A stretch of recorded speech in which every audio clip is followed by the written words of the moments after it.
Ser Podcast.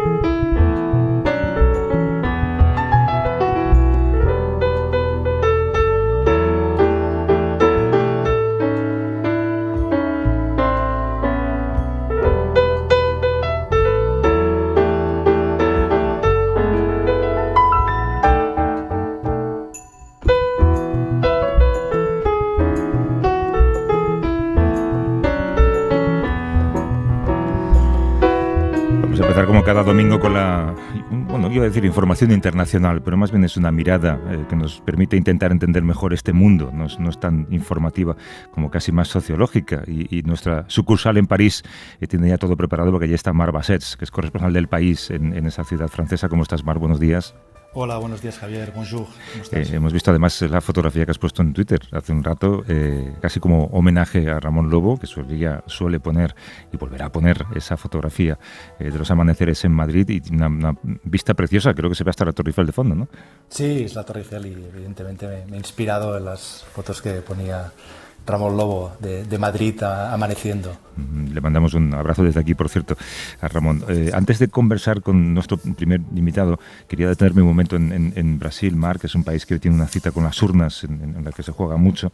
Lo comentábamos ahora en el boletín informativo, con una estrecha ventaja en las encuestas de Lula da Silva sobre Bolsonaro, y que deja a los dos contendientes con opciones de ganar.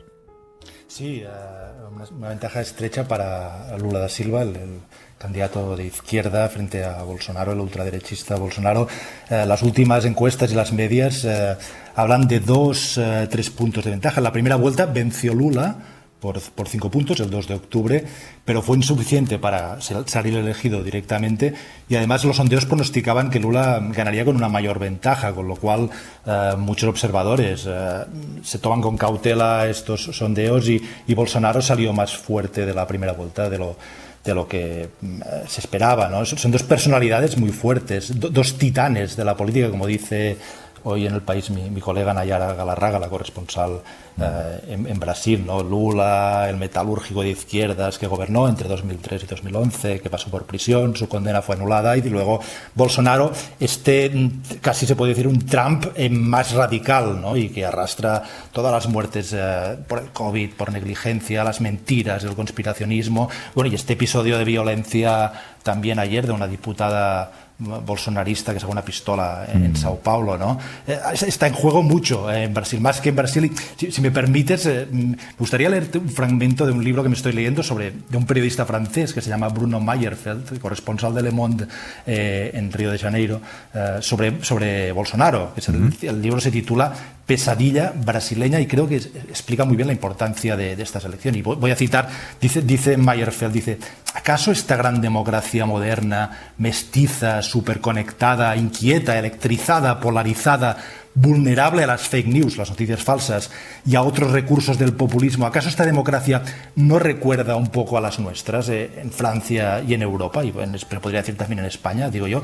La historia del Brasil de Jair Bolsonaro, laboratorio del extremismo extremo, dice este periodista, debería servirnos de lección e incluso de aviso.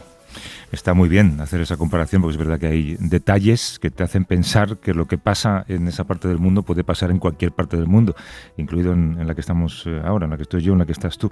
De hecho, de eso vamos a hablar, de otro foco de populismo que también se enfrenta a un proceso electoral dentro de muy poco.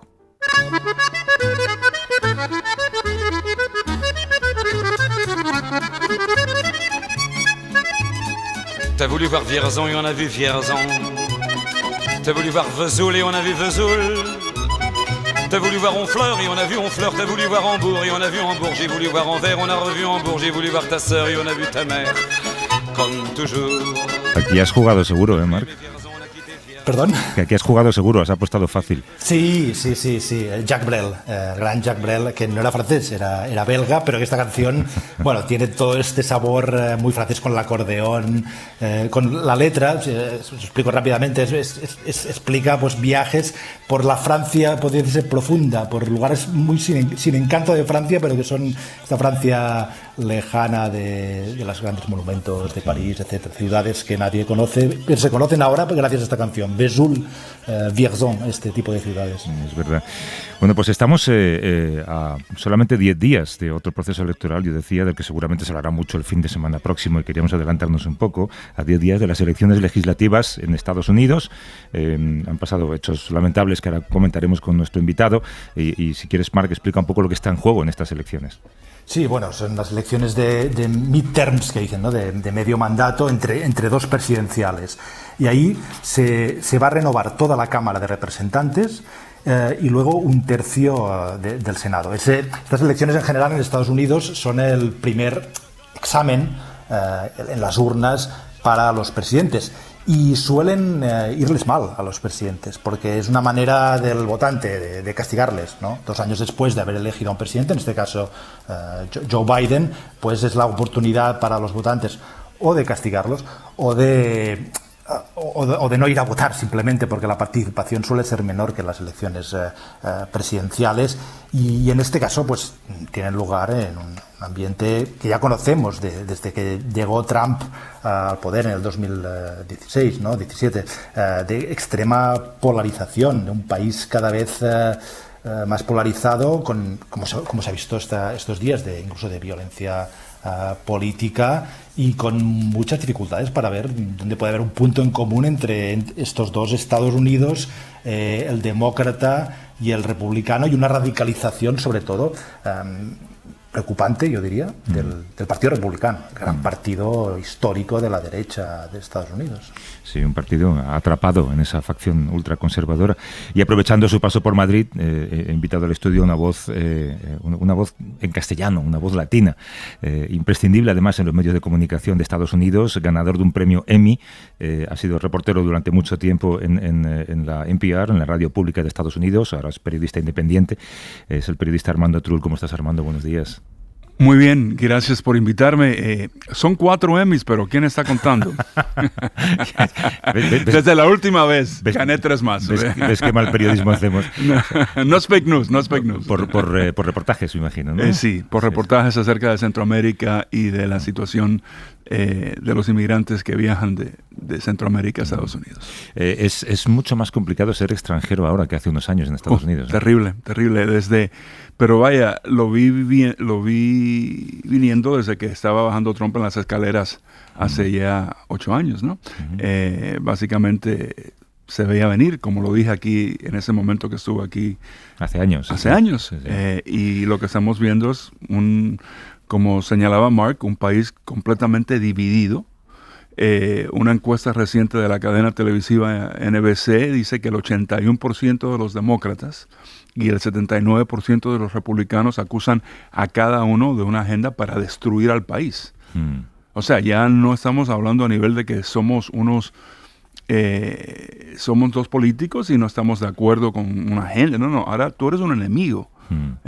Y ya cuando estás hablando de esos términos, ya la cosa es más seria, ¿no? De esto, Marc, hemos hablado alguna vez, ¿verdad?, de cómo las palabras demuestran lo que en realidad está pasando. Cuando usas la palabra enemigo para referirte a tu contrincante, estás cambiando las reglas del juego. Y cuando estás repitiendo esas palabras en los medios derechistas y creas una cámara de eco donde solamente estás escuchando eso, y escuchándolo, bueno, llegas a creerlo.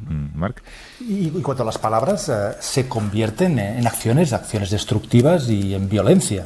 Pues se ha visto el viernes con el ataque, la agresión al marido de Nancy Pelosi, la presidenta de la Cámara de Representantes demócrata. Y Armando, buenos días desde París. Buenos días. Me gustaría preguntarte si hay un peligro para la convivencia cívica pacífica en Estados Unidos. Hay un peligro para la democracia. He leído incluso, y creo que se han publicado libros sobre esto, sobre el riesgo de que en Estados Unidos haya una guerra civil. ¿Es exagerado? ¿Son exagerados estos temores? tramando? Yo creo que los temores no son exagerados, yo creo que están muy bien planteados, yo creo que a guerra civil ya son palabras mayores, ¿no?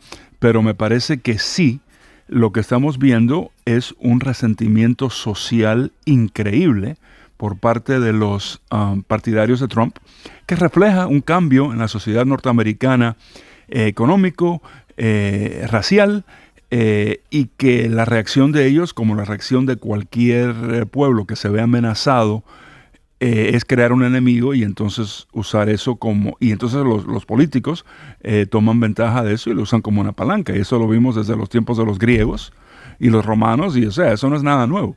Los partidarios de Trump tienen resentimientos sociales porque se ven perdiendo campo ante inmigrantes, ante negros, ante personas gay. Y si tú haces un análisis de los que apoyan a Trump, son casi todos blancos, un nivel educativo bajo, un nivel económico bajo, índices socioeconómicos bajos, y básicamente eso refleja un cambio en la economía mundial, ¿no?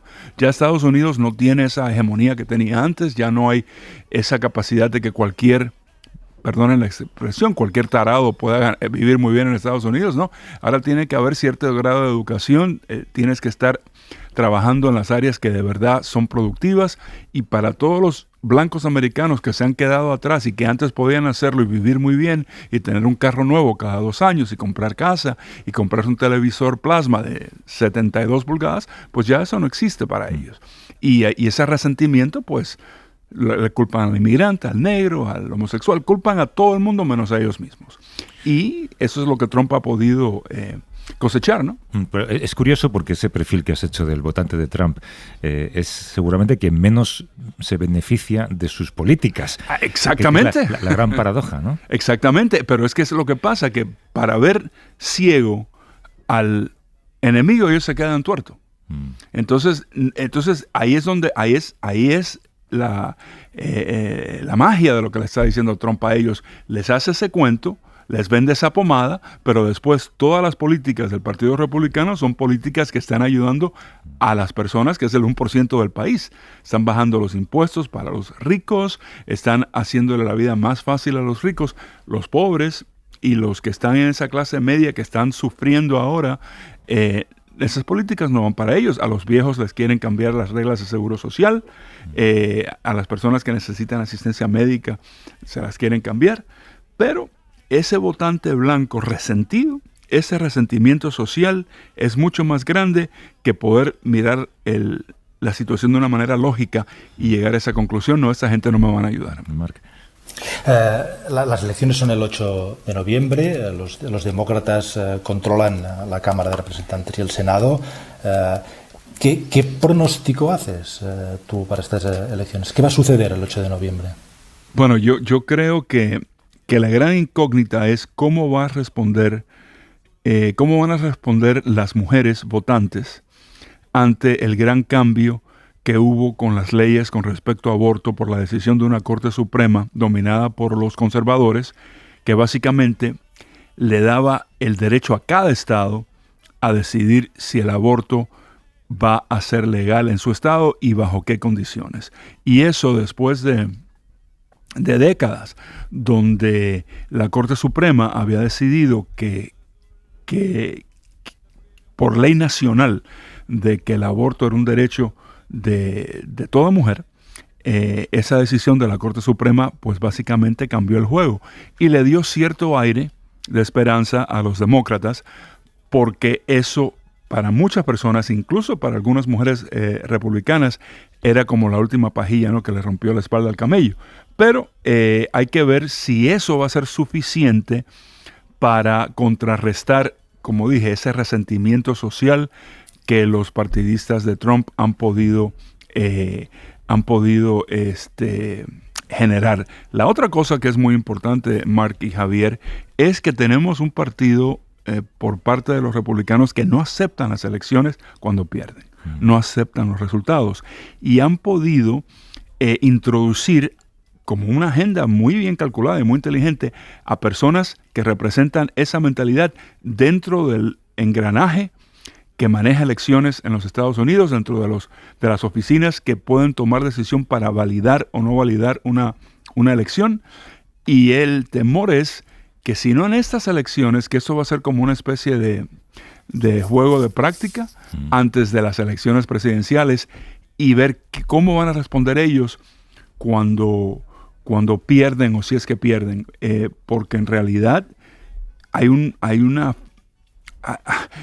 abismo entre la realidad verdadera y la realidad que perciben algunos de los partidarios de Trump, incluso que siguen negando que las elecciones las ganó Biden. Esto es lo más asombroso, ¿no? Que la gente se lo crea, y lo has explicado muy bien, porque no depende ya de lo que la gente vote, depende de los organismos que verifican los votos, que pueden estar de alguna manera, para entenderlo, comprados por determinados partidos, en este caso el Partido Republicano, para no validar los votos del pueblo, ¿no?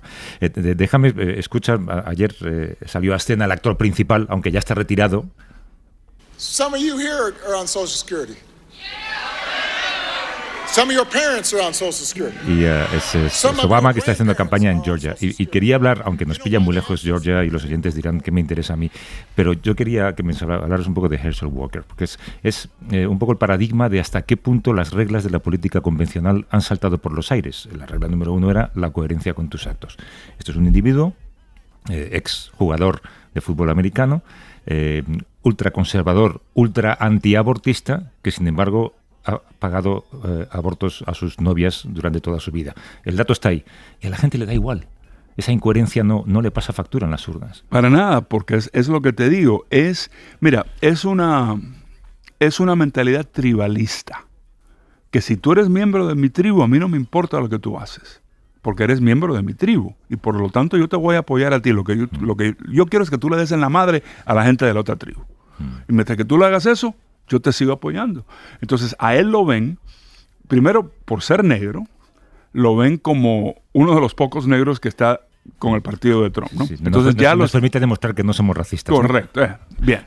Entonces, y segundo, que él sí tiene como jugador de fútbol un carisma muy grande, pero el hombre no es capaz de dar 3 oraciones seguidas que tengan sentido. Miente, dice que era sheriff, que era alguacil, y enseña su placa, nunca fue alguacil. O sea, una serie de mentiras, pero es que Trump los educó a que aceptaran mentiras sin problema. Entonces ahora todos son mini Trumps que también van a seguir el mismo patrón porque funciona con esos votantes. Que es mentir y avanzar, ¿no, Marc? Claro, bueno, la gran mentira, si la repites suficientes veces, la gente la va a creer. Es un escenario bastante descorazonador. ¿Qué salidas hay? ¿Cómo se puede lograr que un país o las dos mitades del país lleguen pues a compartir algo en común? Y algo en común tan básico como es los hechos, la realidad factual, más allá del tribalismo y las mentiras o las fantasías. ¿Qué salida hay a esta situación? Marc, si yo supiera eso, pues estaría en otro lugar. Ganarías, ¿no? Otro premio Emmy, ¿no? No, pues espero que el del Nobel de la Paz, mínimo. Mira, yo llegué a Washington en el año 92 para trabajar con UPI, United Press International, dirigiendo la sección de radio de ellos en español. Y desde entonces he vivido en Washington y para mí lo que está pasando es verdaderamente... O sea, es increíble, es alucinante. Y yo no sé si hay solución porque, de veras, la división en el país es tan grande. Y es o sea, cuando yo vi esto, que de verdad para mí se cuajó como una realidad, fue la reacción de los partidarios de Trump con COVID. Con una cosa que en realidad no tenía que tener ningún tipo de vínculo político. Mira, es una enfermedad, te vas a morir, tienes que tomar...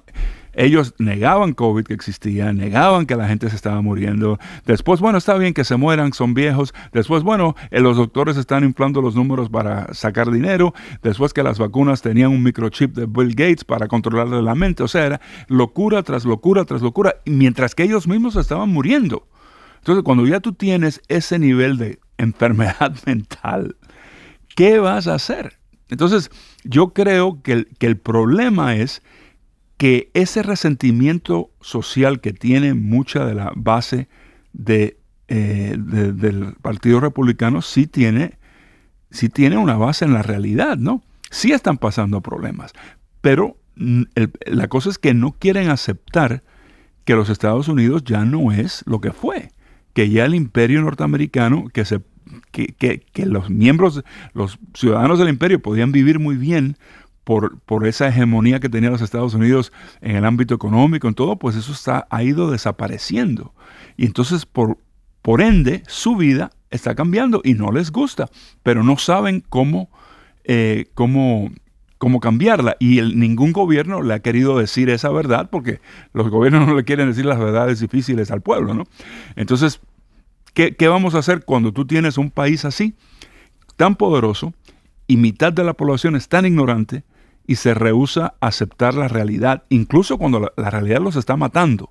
Si la realidad te está matando y todavía no la aceptas, amigo, ya yo me doy por vencido. Claro, claro.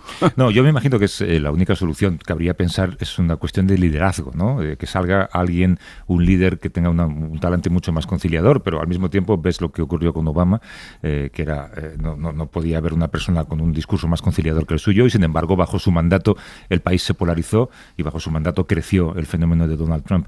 Y desde luego Joe Biden no es esa figura, ¿eh? Para nada. No, él era una figura intermedio ahí él era un no Trump. Él era un no Trump. Sí. Simplemente no es Trump, ok, bien. Sí. Había dos opciones, ¿no? Trump o el que no es Trump. O el que no es Trump. Bueno, pues que no es Trump. ¿Crees que ha habido también en este fenómeno, en esta evolución, una responsabilidad de los demócratas, la izquierda o los progresistas de las ciudades muy alejadas de esta realidad de estos Estados Unidos, de la clase trabajadora blanca, una falta de empatía, de comprensión de las angustias que afectan a esta parte de la población? Por supuesto, muy, muy acertado ese comentario, claro que sí. Es que te digo, hay una división entre las ciudades y las grandes urbes metropolitanas de Estados Unidos y los lugares menos poblados, los lugares rurales, ¿no? Simplemente una... ¿Y qué pasa? Que entonces, como no se entienden y no entienden sus necesidades mutuas, pues no hay un puente. Que alguien lo pueda construir, ojalá, pero lo que pasa es que también hay muchos medios interesados en que no se construyan esos puentes y ponerle bombas y destruirlos antes de que se hagan. Los medios ultraderechistas están muy invertidos en eso, y también tienes una serie de jugadores muy importantes, multibillonarios americanos, que tienen agendas... pues dudosas. Sí, no sé ni cuál palabra usar, pero tienen unas agendas que no son el bienestar necesariamente del país, es el bienestar para ellos, y siempre es esa tarjeta de que son blancos, de que son protestantes, y están viendo un país que ya está dejando de ser blanco y protestante y no lo quieren aceptar, igual que no quieren aceptar que se enseñen en las escuelas lo que de verdad pasó con los esclavos. O sea, ellos dicen, yo no soy racista, pero si tú le explicas lo que es racismo, no quieren que sus hijos aprendan lo que es racismo. Entonces, bueno, pues ya no soy racista. Pues claro que sí. Si después que se acabó la guerra y liberaron a los esclavos, siguieron pasando leyes para esclavizarlos, aunque no fueran esclavos. Sí, hasta hace poco no podían votar, Armando. Claro, ni casarse con una blanca. Oye, pues te agradezco mucho la visita. Además, sé que es camino del aeropuerto, literalmente. Sí, ¿no? Voy para Estambul ahora. Sí, de Estambul y luego hacia Guatemala y después a Washington. Muy bien. Pues espero que no pierdas el avión por nuestra culpa. Si es así... Si no, estaré aquí de nuevo. Eso te iba a decir. No sé si podemos pagarte la factura. El show sigue. Armando Trull, que ha sido periodista de la NPR, de la Radio Pública Americana, durante muchos años. Ganador de 4 premios Emmy de momento, porque está solamente empezando en esta profesión. Espera que llegue. Y te veo pronto aquí o allí. Cómo no, un placer y igual compartir contigo, Marc. Cuídate mucho. Muchas gracias. Chao. Bueno, pues. I've got some real estate here in my bag,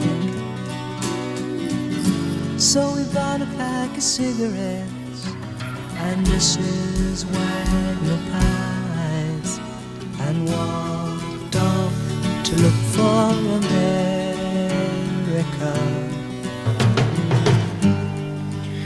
Hago más que pensar, Marc, en lo que has leído antes de este corresponsal en Brasil, de cómo cosas que vemos muy lejos como espectadores, en realidad a lo mejor se están fraguando muy cerca de ti, ¿no? Y pensando con la visita de Armando también en lo que ha ocurrido en Estados Unidos, en San Francisco, con este atacante que entró en casa de Nancy Pelosi con un martillo, agredió a su marido que estaba en el hospital, ¿no?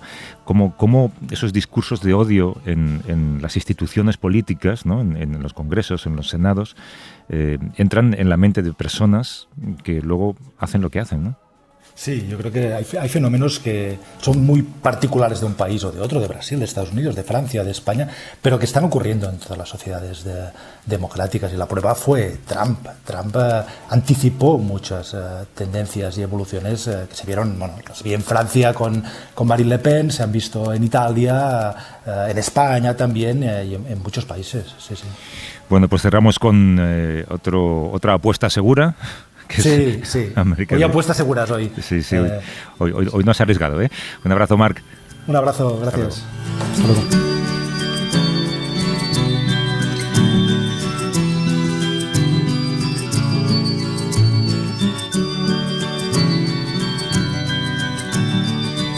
Para no perderte ningún episodio, síguenos en la aplicación o la web de la SER, Podium Podcast o tu plataforma de audio favorita.